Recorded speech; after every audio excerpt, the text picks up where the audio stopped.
Yes, this update, as you say, from Lancashire Police in the last few minutes, and they've described in much more detail what they meant by the specific vulnerabilities that Nicola Bulley was facing, revealed to them by her partner, Paul Ansell. And I'm going to read it to you verbatim. It is quite lengthy, and I will read it from my phone. So sadly, it is clear from speaking to Paul and the family that Nicola had in the past suffered with some significant issues with alcohol, which were brought on by her ongoing struggles with the menopause, and that these struggles had resurfaced over recent months. This caused some real challenges for Paul and the family. The statement continues, as a result of those issues, a response car staffed by both police and health professionals attended a report of concern for welfare at Nicola's home address on January 10th. No one has been arrested in relation to this incident, but it is being investigated. And they go on to say it is an unusual step for us to go into this level of detail about someone's private life, but we felt it was important to clarify what we meant when we talked about vulnerabilities to avoid any further speculation or misinterpretation. So let me just repeat what we've now learned from that statement, that Nicola had in the past suffered with some significant issues with alcohol, which were brought on by her ongoing struggles with the menopause, and that these struggles had resurfaced over recent months. And this is a significant update because, of course,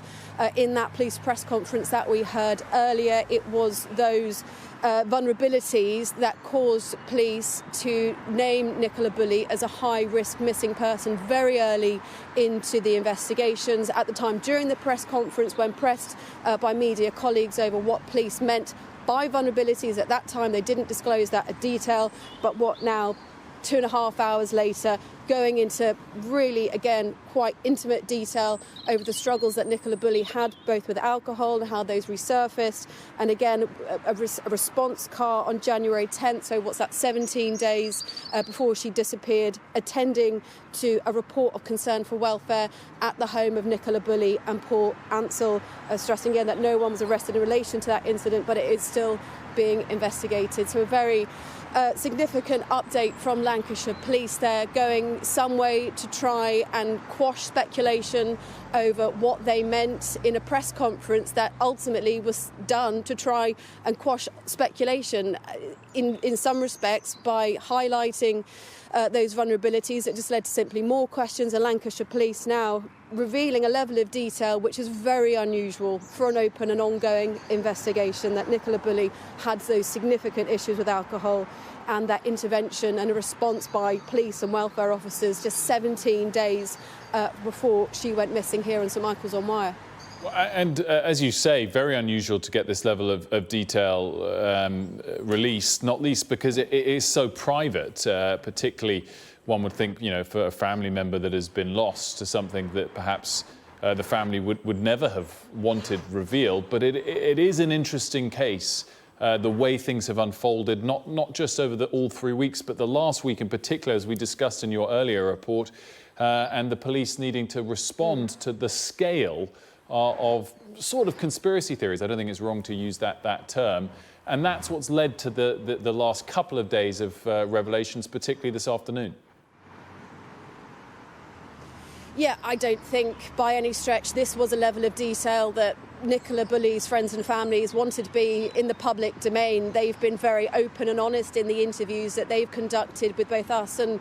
colleagues in the media over the past 3 weeks. It's never been an issue that has been mentioned, but as you say, that's unprecedented level of detail revealed in the press conference this afternoon. The police saying that they would never normally reveal such a level of detail about an investigation that was open and active, but feeling the need to do it to try and quash what they called rumour and speculation, and indeed misinformation that they say was hindering that investigation. But again,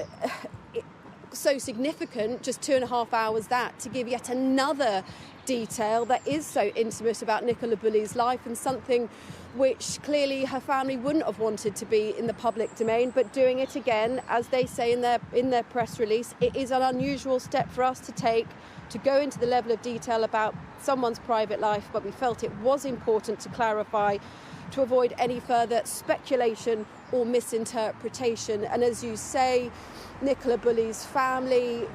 described by the police this afternoon as being very hurt by speculation, by rumour that has hindered this investigation, and hoping that by disclosing this detail about a case that has sparked such enormous public interest and has drawn people to this small Lancashire town, a town which is a place where people go to walk their dogs and lead a very quiet life, a town which has become the centre of this mystery, the centre of this intrigue, and has drawn rumour, speculation, this unprecedented level of detail now released by police to try and quell some of that, to avoid misinterpretation, so that they can carry on with their investigation and try and answer some of the questions over what happened to Nicola Bulley that day.